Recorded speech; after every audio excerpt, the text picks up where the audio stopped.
The deaths of Alton and Philando drove home how urgently we need to make reforms to policing and criminal justice.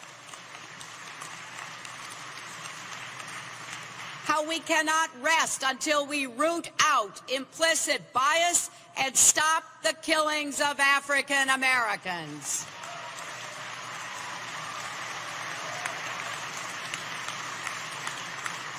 Because there is, as you know so well, another hard truth at the heart of this complex matter. Many African Americans fear the police. I can hear you, some of you in this room. And today there are people all across America sick over what happened in Baton Rouge and in Dallas, but also fearful that the murders of police officers means that vital questions about police-community relations will go unanswered. Now that is a reasonable fear, isn't it? And let's admit it. There is clear evidence that African Americans are disproportionately killed in police incidents compared to any other group. And African American men are far more likely to be stopped and searched by police, charged with crimes, and sentenced to longer prison terms than white men convicted of the same offenses. These facts tell us something is profoundly wrong. We can't ignore that. We can't wish it away. We have to make it right. That means end-to-end reform in our criminal justice system, not half measures, but a full commitment with real follow-through. That's why the very first speech I gave in this campaign back in April of 2015 was about criminal justice reform. And the next president should make a commitment to fight for the reforms we so desperately need, holding police departments like Ferguson accountable. I will start taking action on day one and every day after that until we get this done.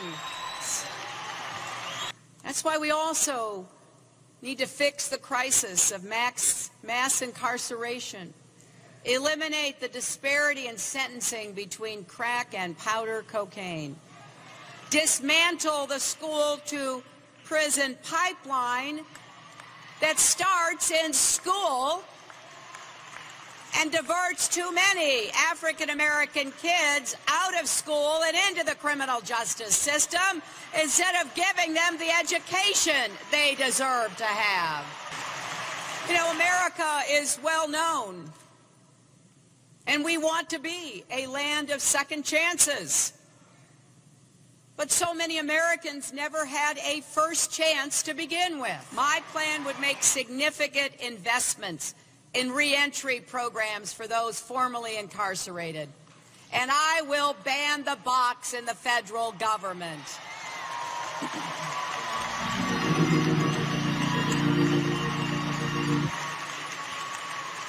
And then beyond criminal justice, we must fight for common sense reforms to stop gun violence.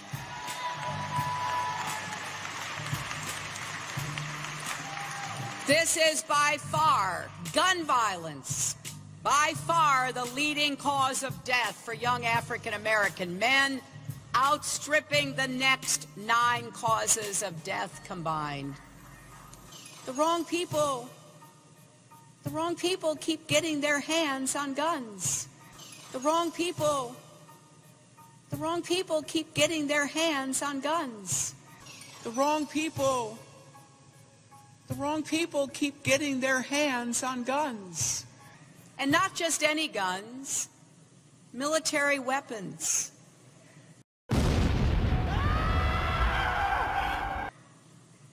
But even if we succeeded in passing these laws and implementing them, we'd have to go further than that. We need to do something about the racial inequities in our healthcare system.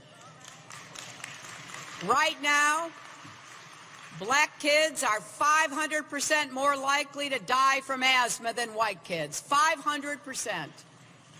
Right now, a black baby in South Carolina is twice as likely to die before her first birthday as a white baby. Imagine if those numbers were reversed and it were white kids dying. Imagine the outcry and the resources that would flood in.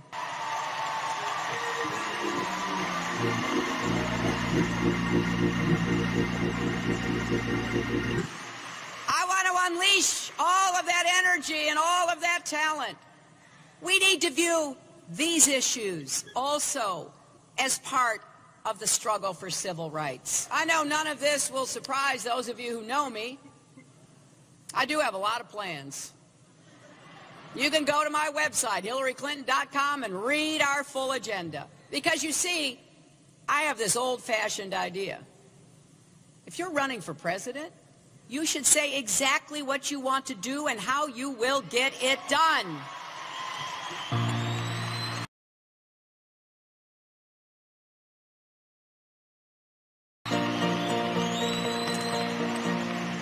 Ending systemic racism requires contributions from us all, especially those of us who haven't experienced it ourselves. Now, I've been saying this for a while now. I'm going to keep saying it because I think it's important. We white Americans need to do a better job of listening when African Americans talk about the seen and unseen barriers you face every day. We need to recognize our privilege and practice humility, to imagine what it would be like to sit our son or daughter down and have the talk about how carefully they need to act around police because the slightest wrong move could get them hurt or even killed. And in times like these, we need a president who can help pull us together, not split us apart.